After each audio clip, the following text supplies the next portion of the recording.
Why do we have two anniversaries? Part two.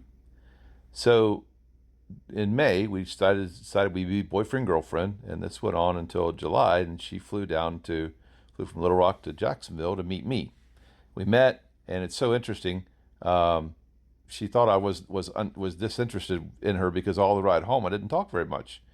But I remember our first meal was these pizzones from Pizza Hut. We took them back to my apartment. We ate them, and then we spent the weekend together. We had a lot of fun, really enjoyed ourselves. And right as she's about to leave, she started to cry, and so then she left and went home. The next month, I went to see her in Arkansas, and before I went, one of her friends said, "Hey, I just want you to know she's got a lot of stuff." She crammed 3,000 square feet of stuff into a 1,000 square foot house. I hate clutter.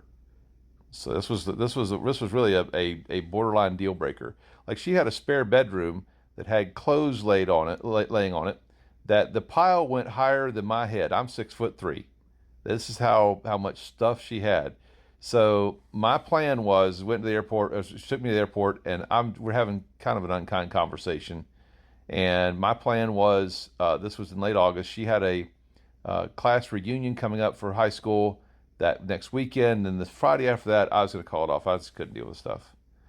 Well, I get to the airport, and there's nobody at my gate. I'm like, I don't know what's going on. My phone needed to be charged, so I'm sitting there next to an outlet trying to charge my phone.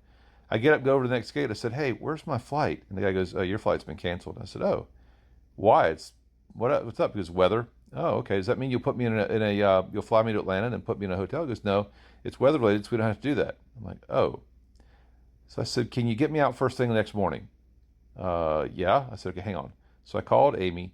She agreed to come back to the airport and pick me up. And so I spent another night at her place, and got out and flew out early the next morning. Well, she takes me to this place called Larry's Pizza, which is an adult CC's pizza. It's really good.